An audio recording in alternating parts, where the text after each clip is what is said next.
mga ka-angels, mapagpalang araw sa inyong lahat mga ka-angels. Welcome to my YouTube channel for Luck Angels Vlog. So, ito ang ating pagsasama-samahang content for today. Ang magluto po ako ng beef stick with garlic. So, bago natin iluto, i-marinate muna natin mga ka-angels. So, ayan mga ka-angels, lagyan natin ng konting asin. And garlic powder. Ayan mga ka-angels. And paminta.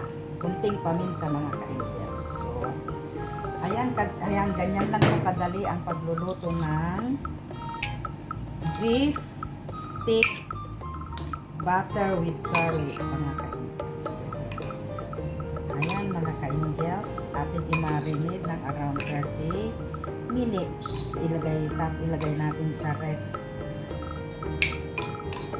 para hindi masira at sobrang init mga ka-angels. So, ayan, ganyan lang po kasimple ang ating pagluluto ng beef stick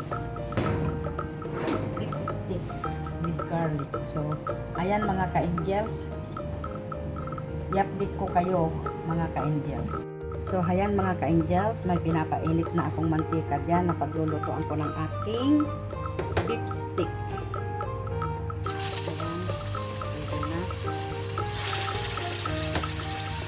Ayan mga ka-angels.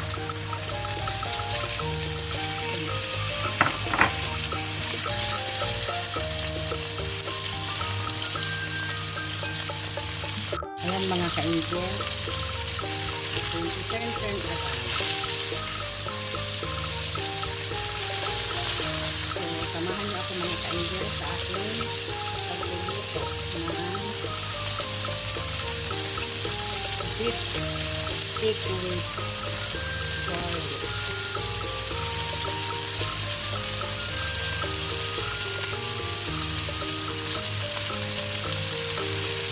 Kung kahilig po nila sa beef na hakpo, yung talagang niluto yung beef. Kasi pag linuto daw na mabuti ang baka, matigas. So, ganyan pahapyawan lang natin sa apoy. At matigas daw pag nalutong mabuti. Ayan mga ka-angels. So, balikan ko kayo mga ka-angels. So, ayan mga ka-angels, okay na yan, tanggalin natin.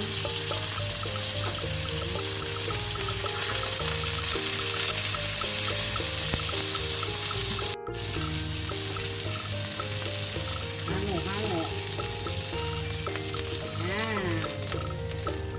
Then, so, ayan mga ka-angels, meron akong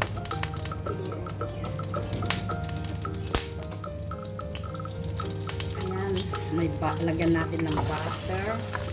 Final luto na yan mga ka-angels. Lagyan natin ng ayan.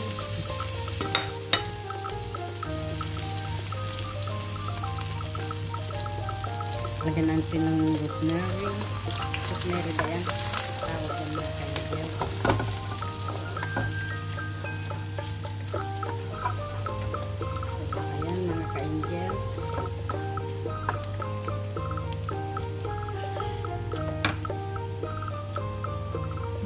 Ayan, brown na siya. Pwede na natin ilagay ang ating beef. So, ganyan. Ayan. Malapit ng maluto ang ating beef stick with garlic.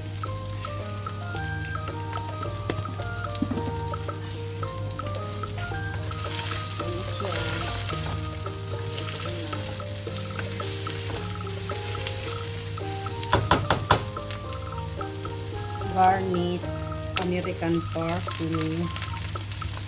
Ayan. Yan na po mga ka-angels.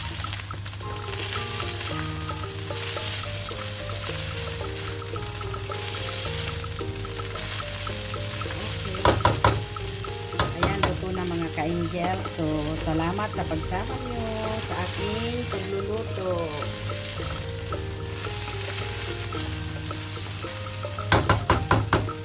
Ayan, mga ka-angels.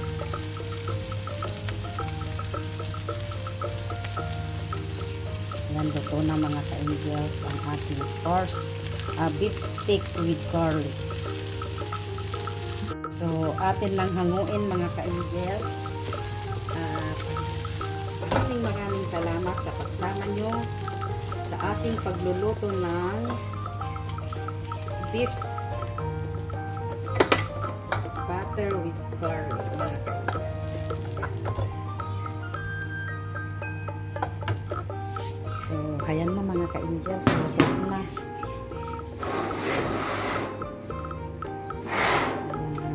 At kung hindi pa kayo naka-subscribe sa aking channel, please subscribe, like, and share mga ka-angels nang palagi kayong updated sa aking mga upload videos mga ka-angels. So, ayan mga ka-angels, hindi ako pwedeng kumain at hindi pa ako kumakain ng baka. Sa kanila lang po yan. Nag-iisa lang namang tao ang kakain dyan. Saka nagluto na lang ako ng isang gulay. Tapos na po. So, bye-bye. God bless us all.